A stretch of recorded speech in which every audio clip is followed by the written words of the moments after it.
Hi friends, welcome to అర్ణ kitchen tips. ఏంటి మా వారు నేను కలిపి ఎక్కడికి వెళ్తున్నాం అనుకుంటున్నారా? నాతో పాటు మీరు కూడా వచ్చేయండి. మధురవాడలో ఉన్న రైతు బజార్ని చూపించేస్తాను. మా ఇంటికి చాలా దగ్గరలోనే ఈ రైతు బజార్ అనేది ఉంటుంది. అంటే మనం బండి మీద వెళ్తే 5 మినిట్స్ మాత్రమే పడుతుంది, నడిచి వెళ్తే ఒక 15 మినిట్స్ అయితే టైం తీసుకుంటుందండి. చాలా దగ్గరలోనే మాకు రైతు బజార్ కూడా ఉంటుంది. ఊరు నుంచి వచ్చాను కాబట్టి ఇంక ఇంట్లో ఆనియన్స్, పచ్చిమిర్చి ఏమీ లేవు, అవి తీసుకుందామని చెప్పి రైతు బజార్కి వచ్చాను. కూరగాయలు అయితే ఆల్మోస్ట్ మన గార్డెన్లో అన్ని రకాలు వేసాను కదా, మాకు ఎక్కువగా అవే సరిపోతూ ఉంటాయి. మన గార్డెన్లో పండని కూరగాయలు ఏమన్నా ఉంటే అవి తీసుకోవడానికి అయితే రైతు బజార్కి వస్తాము. చూసారు కదా, రైతు బజార్ ఎంట్రన్స్ అనమాట. అంటే ఇంకా రైతు బజార్ లోపలికి వెళ్ళలేదు, ఇది బయట రోడ్డు పైన మనకి ఇక్కడ చీపుర్లు, నిమ్మకాయలు, అలాగే కొబ్బరికాయలు అన్నీ కూడా అమ్ముతారు. అంటే ఇవైతే రైతు బజార్ రేట్లకు కాదండి, ఇది వాళ్ళు బయట సపరేట్గా పెట్టుకుంటారనమాట. ఫ్రూట్స్ అన్నీ కూడా ఉంటాయి. అలాగే రైతు బజార్లో ఉన్నట్టుగానే ఇక్కడ కూడా మనకి కూరగాయలు అన్నీ కూడా ఉంటాయి. కానీ రైతు బజార్ కన్నా ఈ బయట మనకి దుకాణాల మీద అయితే కొంచెం కాస్ట్ అనేది కొంచెం ఎక్కువ ఉంటుందన్నమాట. కానీ మనం రైతు బజార్కి వచ్చినప్పుడు మనం కావాలి తీసుకోవాలి అనుకున్నది ఏమన్నా వెజిటేబుల్ లేదు అంటే ఇంకా బయట తీసుకుని వెళ్తూ ఉంటాం అనమాట.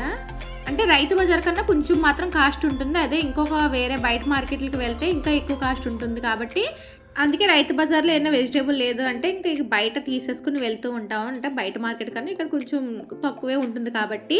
అలాగే రైతులు అయితే తీసుకొచ్చి అరటిగెలలు అన్నీ కూడా అమ్ముతూ ఉంటారు. అలాగే ఒకవైపు చూసారా మొరమరాలు అమ్ముతున్నారు, మొరీలు కూడా ఇక్కడే దొరుకుతాయి. ఇంకొక వైపు మసాలా సామాన్లు అన్నీ కూడా ఉంటాయన్నమాట. ఇక్కడ కూడా రైతులే అమ్ముతారండి. అలాగే ఫ్రూట్స్ కూడా ఉంటాయి. అన్నీ కూడా పర్వాలేదు, బయట మార్కెట్ల కన్నా కూడా ఇక్కడ కొంచెం తక్కువగానే ఉంటాయి. మీకు బోర్డు చూపిస్తున్నాను చూడండి, ఇదే మధురవాడ రైతు బజార్ ఎంట్రన్స్ అనమాట. ఇప్పుడైతే మనం లోపలికి వెళ్ళిపోతున్నాము. ఈ లోపలికి వెళ్ళిన దగ్గర నుంచి ఇదంతా కూడా రైతు బజారే. బయట అంతా కూడా ఇవైతే వాళ్ళు నిర్ణయించుకున్న రేట్లకి అమ్ముతారు. కానీ రైతు బజార్లో అలా కాదండి, మనకి ఇక్కడ ఒక రేట్ అని చెప్పి ఫిక్స్ చేస్తారు. ఏది ఏ రేటు ఉంది అని చెప్పి మనకి ఇక్కడైతే ప్రతి వెజిటేబుల్ దగ్గర రాసి ఉంటుందన్నమాట. ఏది ఏ రేటు ఉంటుంది ధర పట్టిక. ఈ ధర పట్టిక అనేది ప్రతి 1 అవర్ 2 అవర్కి కూడా మారిపోతూ ఉంటుంది. ఈ రోజు కూరగాయలు ఏ రేటు ఉన్నాయో అనేసి రాస్తారు, మళ్ళీ మారినప్పుడు మళ్ళీ రాస్తూ ఉంటారనమాట. మనం ఇక్కడ ఈ ధర పట్టిక మీద ఉన్న రేట్లకి ఇక్కడ కూరగాయలు అయితే రైతులు అయితే అమ్మాలి. వాళ్ళు అలానే అమ్ముతారు, ఎక్స్ట్రా వేసుకుని అమ్మడానికి అయితే లేదండి. అలాగే రైతు బజార్లోనే మనకి కిరాణా స్టోర్ కూడా ఉంటుంది, అన్నీ కూడా ఇక్కడ దొరుకుతాయి. ఇక్కడ కూడా ఏది ఏ రేటు అనేది కూడా ఇక్కడ ధర పట్టిక అనేది ఉంటుంది. అలాగే ఈ తాతను చూసారండి, ఈ తాత చాలా పెద్ద వయసు ఉంటుంది కానీ మామిడికాయలు చేసినప్పుడు ఆ తాత అయితే ఎన్ని మామిడికాయలు కట్ చేస్తాడో తెలుసండి. అసలు పెద్ద కత్తిరి పట్టుకొని మామిడికాయ పచ్చడి కోసం ఊరగాయ పడుతూ ఉంటారు కదా, దానికోసం మామిడికాయలు అయితే చిన్న చిన్న ముక్కలు కట్ చేసేస్తాడనమాట. చాలా స్పీడ్గా కట్ చేస్తాడండి. ఈసారి ఎప్పుడన్నా వచ్చినప్పుడు ఆ మామిడికాయలు చేసినప్పుడు ఆ తాత కట్ చేయడం నేను వీడియో తీసి చూపిస్తాను. ఇప్పుడైతే ఆ తాతను అలా చూపించి వెంటనే తీసేసాను అనమాట నేను వీడియో. అలాగే ఇప్పుడైతే మేము రైతు బజార్ దగ్గరికి ఎంటర్ అయిపోయాము. మేము వచ్చేసరికి మధ్యాహ్నం 11 అయింది. మార్నింగ్ టైంలో వస్తే, అది సాటర్డే సండే వస్తే మాత్రం అసలు రైతు బజార్ అనేది ఖాళీ ఉండదు. మేము ఫ్రైడే వచ్చాము, అది కూడా 11 అయిపోయింది. ఇంకా మధ్యాహ్నం అయిపోతుంది కాబట్టి ఇప్పుడైతే జనం తక్కువగా ఉన్నారు. కానీ అసలు రైతు బజార్ అయితే అస్సలు ఖాళీ ఉండదండి, చాలా రద్దీగా ఉంటుంది. అంత రద్దీగా ఉండబట్టే ఇంతకుముందు రైతు బజార్ అనేది మధ్యాహ్నం 12తో క్లోజ్ అయిపోయేది. కానీ ఇప్పుడు జనాలు ఎక్కువగా వస్తున్నారని చెప్పి సాయంత్రం వరకు కూడా రైతు బజార్ అయితే ఉంచుతున్నారంట. ఒక 2 మంత్స్ నుంచి మాకు ఇప్పుడే తెలిసింది. అయితే మేమైతే ఇక్కడ క్యారెట్ అయితే తీసుకున్నామండి. ఈరోజు క్యారెట్ బాగానే ఉంది. ఒక్కొక్క రోజు క్యారెట్ అయితే మట్టితో ఉంటుందన్నమాట, అలానే తీసుకోవాల్సి వస్తుంది. అలా మట్టితో ఉన్న క్యారెట్ తీసుకొచ్చి ఇంటి దగ్గర కడుక్కుని అప్పుడు ఫ్రిడ్జ్లో పెట్టుకుంటాము. కానీ ఈరోజు అయితే క్యారెట్ చాలా బాగుంది, చాలా ఫ్రెష్గా ఉంది. అలాగే ఇంకా ఇక్కడైతే కాలీఫ్లవర్లు ఎక్కువగా వచ్చాయండి. రైతు బజార్ అంతా కూడా కాలీఫ్లవర్లే కనిపిస్తున్నాయి చూడండి. చాలా చాలా పెద్ద పెద్ద కాలీఫ్లవర్లు ఉన్నాయి. కాలీఫ్లవర్ చేసినప్పుడే తీసుకోవాలి కదా, మళ్ళీ మళ్ళీ తీసుకుందామన్నా మనకి కాలీఫ్లవర్ అయితే దొరకదు. మా చిన్న అబ్బాయికి కాలీఫ్లవర్ పకోడీ అంటే చాలా ఇష్టం అనమాట. అందుకే నేను కాలీఫ్లవర్ దొరికిన రోజులు కూడా తీసుకుంటూ ఉంటాను వాడి కోసం అని చెప్పి. చాలా ఇష్టంగా తింటారండి ఈ కాలీఫ్లవర్ పకోడీ అయితే. అందుకే కాలీఫ్లవర్ అయితే తీసుకున్నాను. పెద్ద కాలీఫ్లవర్లు అయితే ఉన్నాయండి. కాలీఫ్లవర్ వచ్చేసి 30 రూపీస్ అనమాట. మాకు రైతు బజార్లో అన్నీ కూడా తక్కువ రేట్లకే వస్తాయి. ఇలా కట్ చేసేసి అయితే మనకి కాలీఫ్లవర్ అయితే ఇచ్చేస్తారు. అలాగే మీరు చూపిస్తున్నారు కదా, ఇలా స్టాల్స్ ఉంటాయన్నమాట. ఒక్కొక్కరు ఒక్కొక్క స్టాల్లో, అది కూడా ఈరోజు ఈ స్టాల్లో వీళ్ళు అమ్ముతున్నారంటే ఈ 15 నెంబర్ స్టాల్లో ఈవిడ అమ్ముతున్నారు కదా, ఆ తర్వాత రోజు మళ్ళీ ఆ స్టాల్లో ఆవిడైతే ఉండరండి. ప్రతిరోజు కూడా వాళ్ళకి డ్రా తీస్తారట. ఆ డ్రా ప్రకారం ఈ స్టాల్స్లో వాళ్ళు అమ్ముకోవాల్సి వస్తుంది. అలాగే ఇక్కడైతే అరటిపళ్ళు, కొబ్బరికాయలు, బొప్పాయి, అలాగే గోరింతాకు, మునగాకు, అలాగే చింతకూర కూడా అమ్ముతారండి ఇక్కడ రైతు బజార్‌లో. నేను వీడియోలో చూపిస్తున్నాను చూడండి. ప్రతీదీ కూడా అమ్ముతారు. ఎందుకంటే మనకు పల్లెటూరులో అన్నీ కూడా ఈజీగా దొరుకుతాయి. కానీ టౌన్‌లో దొరకవు కాబట్టి ఇక్కడ గోరింతాకు, మునగాకు, ఇంకా అరటి పువ్వండి, అలాగే తాటిపళ్ళు పడతాయి కదా! తాటిపళ్ళు రోజుల తాటికాయలు కూడా అమ్ముతారనమాట. ప్రతీదీ రైతు బజార్‌లో రైతులు తీసుకొచ్చి అమ్ముతూ ఉంటారు. నాకు అప్పుడు అనిపిస్తుందనమాట, పల్లెటూరులో అయితే మనం వద్దని చెప్పి పడేస్తూ ఉంటాము. ఇక్కడ ఇదే బంగారంలో అమ్ముతున్నారు అని అనిపిస్తూ ఉంటుందండి. అలాగే ఇప్పుడు నేనైతే మా వారైతే బంగాళదుంపలు తీసుకుంటున్నారు. ఇక్కడ బంగాళదుంపలు ఎప్పుడు కూడా రైతు బజార్లో చాలా తక్కువ కాస్టే ఉంటుందండి. ఇప్పుడు కేజీ వచ్చేసి 19 రూపాయలు ఉన్నాయి. ఎప్పుడు తక్కువే ఉంటాయి బంగాళదుంపలు. ఇక్కడ రేట్ ఏంటో తెలియదు కానీ. అలాగే ఆనియన్స్ అయితే కొంచెం కాస్ట్ ఎక్కువగానే ఉంటుందండి. ఈ రోజు వచ్చేసి కేజీ 25 రూపీస్ అయితే ఆనియన్స్ ఉన్నాయి. అది కూడా పింక్ కలర్ ఆనియన్స్ ఉన్నాయి. ఇది అంత టేస్ట్గా ఉండవు, కానీ ఏముంటే అవే తీసుకెళ్ళాలి కదా. అందుకే నేనైతే కొంచెం పెద్ద సైజు ఆనియన్స్ తీసుకుంటూ ఉంటాను. ఎందుకంటే ఉదయాన్నే పిల్లలు క్యారేజ్ టైం కాబట్టి కట్ చేయడానికి ఈజీగా ఉంటుందని.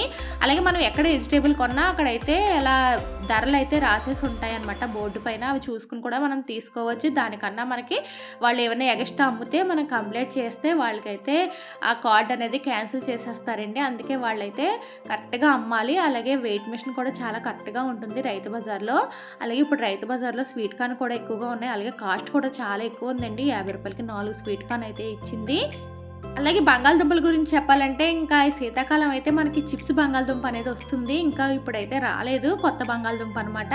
ఆ కొత్త బంగాళదుంపతో మనం చిప్స్ చేసుకుంటే చాలా బాగుంటాయి అనమాట. పొటాటో చిప్స్ అయితే ఇంకా సీజన్ కాదేమో మరి. ఇంకా ఇప్పుడు నేను వచ్చినప్పటికైతే కొత్త బంగాళదుంప అయితే లేదు, ఇంకా పాత బంగాళదుంపలే తీసుకున్నాను. అలాగే అన్ని దుకాణాల కన్నా ఇక్కడైతే జనం కొంచెం ఎక్కువ ఉన్నారండి. ఇక్కడైతే ఎల్లుల్లిపై టమాటాలు అయితే అమ్ముతున్నారు.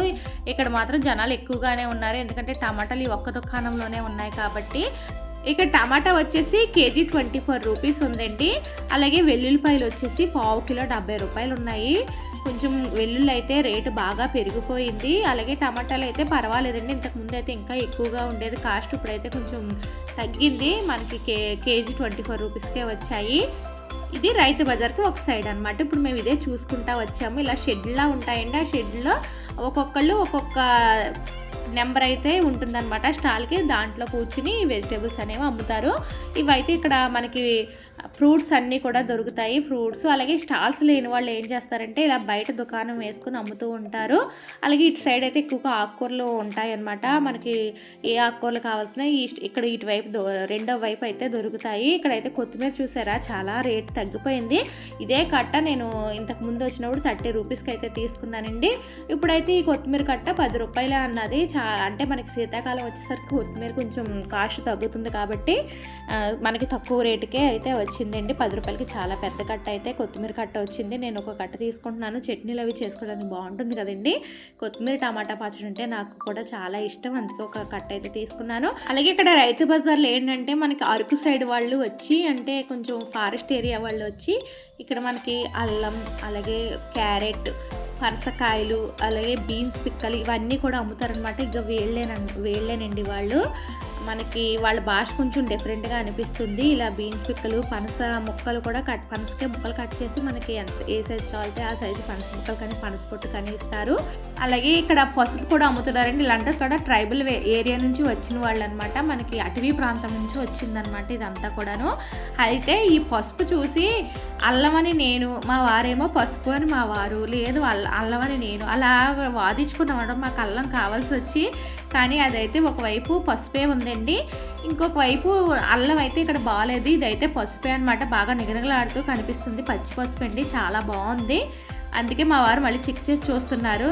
ఇటువైపు అయితే అల్లం ఉంది, అలాగే బీన్స్ పిక్లు, రాజ్మా కూడా ఉన్నాయండి. అలాగే ఇక్కడ వచ్చేసి చూసారు రెడ్ కలర్ క్యారెట్ అనమాట. ఇది హల్వా చేసుకోవడానికి చాలా బాగుంటుంది. ఇది కూడా వింటర్ సీజన్లోనే దొరుకుతుందండి. చాలా బాగుంటుందండి ఆ క్యారెట్తో హల్వా చేస్తే కనుక. అంటే ఇప్పుడు మా ఇంట్లో అందరం కూడా తీపి తగ్గించేసాము, అందుకే ఇంకా నేను తీసుకోలేదు ఆ క్యారెట్ అయితే. కానీ ఇలా వింటర్ సీజన్లో దొరికే ఆ క్యారెట్తో కనుక హల్వా చేసామంటే కలరు కూడా చాలా బాగుంటుంది, టేస్ట్ కూడా చాలా బాగుంటుంది అనమాట. ఇప్పుడు నేనైతే ఇంకా 3వ లైన్లోకి వచ్చేసాను. ఇక్కడైతే అల్లం తీసుకున్నాను. అల్లం బాగుందని చెప్పి మొన్నటి వరకు కూడా పావు కిలో రూ. 10 ఉండే అల్లం అయితే ఇప్పుడు వచ్చేసి రూ.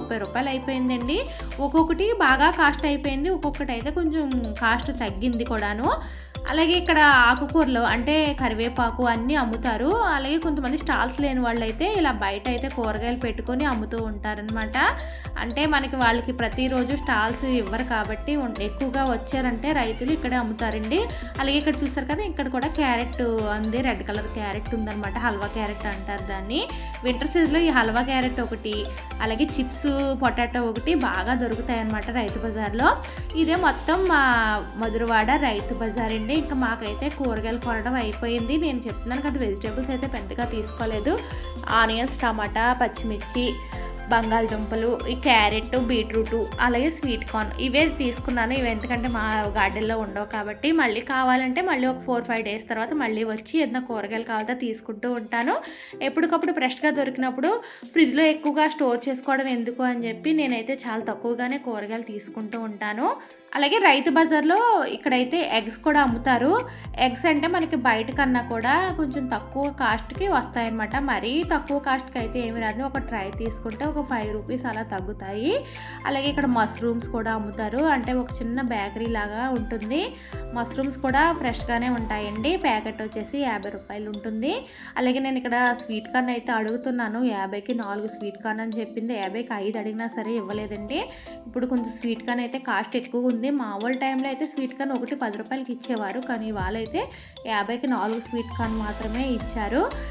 ఇక్కడితో మా కూరగాయలు కొనడం అయితే అయిపోయిందండి. ఇంకా పచ్చిమిర్చి ఒకటి వేయించలేదని చెప్పి ఇక్కడైతే బాగున్నాయి. నేను స్టార్టింగ్లో చూసాను అనమాట. ఇక్కడ పచ్చిమిర్చి బాగున్నాయి, కొంచెం కారం ఎక్కువ ఉండేటట్టు అనిపించాయి.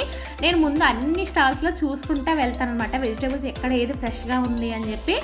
అప్పుడు బాగుంటే తర్వాత మళ్ళీ తిరిగి వచ్చి ఒక్కొక్క ఎక్కడ బాగుంది అనిపిస్తే అక్కడికి వెళ్ళి మళ్ళీ అన్నీ వేయించుకుంటూ వెళ్తాను. ఈరోజు వీడియో తీసుకోవడం వల్ల అలా తీసుకుంటూ వెళ్ళిపోయాను, కానీ స్టార్టింగ్లోనే నేను చూసానండి ఇక్కడైతే పచ్చిమిర్చి బాగున్నాయి అని చెప్పి. అలాగే ఇక్కడ చూసారా, మిర్చి బజ్జీ కూడా ఉన్నాయి. అలాగే బీన్స్ ఉంటాయి, క్యాప్సికమ్, అన్ని వెజిటేబుల్స్ దొరుకుతాయండి. మనకి లేని వెజిటేబుల్ అంటూ ఏమీ ఉండదు. చాలా బాగుంటాయి అనమాట. ఈ రైతు బజార్లో వెజిటేబుల్స్ అన్నీ కూడా ఫ్రెష్గా ఉంటాయి, రైతుల దగ్గర అప్పటికప్పుడు తీసుకొచ్చినవి కాబట్టి. ఇంకా రైతు బజార్ అయిపోయిన తర్వాత మేమైతే మళ్ళీ ఇంటికి బయలుదేరిపోయామండి. ఇంకా మాకు కావాల్సినవన్నీ రైతు బజార్లో దొరికాయి కాబట్టి బయట అయితే ఇంకేమీ తీసుకోలేదు. కొంచెం లేటుగా వస్తే ఒక్కొక్కసారి పచ్చిమిర్చి, టమాటాలు అవి దొరకవన్నమాట. అలాంటప్పుడు అయితే బయట తీసుకుంటాము. ఇంకా రైతు బజార్ నుంచి ఇంటికి వచ్చాక మామూలుగా ఉంటుందా చెప్పండి, మళ్ళీ అవి వేట్లకి అది సపరేట్ చేసుకోవాలి. ఎందుకంటే అన్నీ ఒకే కవర్లో వేయించేస్తాం కాబట్టి మళ్ళీ వచ్చిన తర్వాత ఇది ఒక పెద్ద పని అనమాట. ఇంతకుముందు కరోనా టైంలో అయితే ఈ వెజిటేబుల్స్ అన్నీ కూడా కడుక్కొని మళ్ళీ ఫ్రిడ్జ్లో పెట్టుకోవాల్సి వచ్చేది. ఆనియన్స్ అయితే ఎండలో పెట్టుకోవడం ఇలాంటివి చేసేవాళ్ళు. ఇప్పుడైతే అల్లం ఒకటే నేనైతే కడిగేసి మళ్ళీ ఫ్రిడ్జ్లో పెడతానండి. కొత్తిమీర అయితే నేను కడగను, అలాగే కవర్లో పెట్టేస్తాను. ఎందుకంటే మనం కడిగిన తర్వాత కొత్తిమీర ఫ్రిడ్జ్లో పెడితే తొందరగా పాడైపోతుంది, మళ్ళీ దాన్ని ఆరబెట్టడం అది పెద్ద పని ఉంటుంది. అందుకే నేను ఇంకా అలా తీసుకొచ్చి కవర్లో పెట్టేసి ఫ్రిడ్జ్లో పెడతాను. మనం వాడేటప్పుడు మాత్రం కొంచెం కొంచెం కొత్తిమీర తీసుకుని నేను అప్పుడు కడిగి వాడుతూ ఉంటానన్నమాట. కొత్తిమీర అయితే అలానే పెట్టేస్తాను. తర్వాత ఈ టమాటాలు, పచ్చిమిర్చి, క్యారెట్ ఇవన్నీ సపరేట్ చేయడమే చాలా పెద్ద పని ఉంటుంది. ఇంక ఈరోజు లక్ ఏంటంటే క్యారెట్ అయితే బాగుందండి, ఒక్కొక్కసారి మట్టితో వస్తుంది. అలాంటప్పుడు క్యారెట్ ముందుగా వాటర్లో నానబెట్టి ఒక 1/2 అవర్ అలా ఉంచేసి తర్వాత కడిగి ఆరబెట్టుకుని మళ్ళీ అప్పుడు ఫ్రిడ్జ్లో పెట్టుకోవాల్సి వస్తుంది. ఈరోజు అయితే ఇంకా ఇబ్బంది లేదనమాట. ఇంకా ఊరు నుంచి వచ్చాను కాబట్టి ఇంక వెజిటేబుల్స్ ఏమీ లేవని చెప్పి ఈరోజు రైతు బజార్కి వెళ్ళాను. ఇంకా చాలా రోజుల నుంచి రైతు బజార్ వీడియో తీసి మీకు చూపిద్దాం, వైజాగ్లో రైతు బజార్ ఎలా ఉంటుందనేది చాలామందికి తెలియదు కాబట్టి ఈరోజు అయితే ఈ వీడియో తీసానండి. ఇంకా మధురవాడ రైతు బజార్ అయితే చాలా చిన్నగా ఉంటుందండి. అదే టౌన్లో సీతందార్లో రైతు బజార్ ఉంటుంది, చాలా పెద్దగా ఉంటుంది. ఇంతకుముందు టౌన్లో ఉన్నప్పుడు అక్కడికే వెళ్ళేవాళ్ళం. ఇప్పుడైతే నేను క్యారెట్ అన్ని సపరేట్ చేసేస్తాను, టమాటాలు మాత్రం విడిగా బాస్కెట్లో వేస్తాను, పచ్చిమిర్చి కూడా ఇంకొక బాస్కెట్లో వేస్తాను, మిగిలిన అన్ని కూరగాయలు కూడా ఫ్రిడ్జ్ బాస్కెట్లోనే వేసేస్తానండి. టమాటా అయితే నలిగిపోతుందని చెప్పి సపరేట్గా వేస్తాను. అలాగే పచ్చిమిర్చి కూడా అత్తమాటలు తీసుకుంటూ ఉంటాం కాబట్టి అది కూడా సపరేట్గా వేరే బాస్కెట్లో వేస్తాను. ఇంకా ఆనియన్స్, బంగాళదుంప అనేది బయట ఉంచేస్తాను, అది ఫ్రిడ్జ్లో పెట్టాల్సిన అవసరం లేదు కాబట్టి. ఇలా రైతు బజార్ నుంచి వచ్చిన తర్వాత ఈ కూరగాయలు సర్దుకోవడానికే మనకి చాలా టైం అయితే తీసేసుకుంటుంది కదండి. అందుకే కొంచెం ఫ్రీగా ఉన్న రోజుల్లోనే రైతు బజార్కి అయితే వెళ్తూ ఉంటాను. చూసారు కదా ఫ్రెండ్స్, మా మధురవాడ రైతు బజార్. ఈ వీడియో కనుక మీకు నచ్చినట్లయితే లైక్, షేర్, సబ్స్క్రైబ్ చేయడం మర్చిపోకండి. మీరు లైక్ చేయడం వల్ల నా వీడియో ఎక్కువ మందికి రీచ్ అవుతుంది. Bye bye.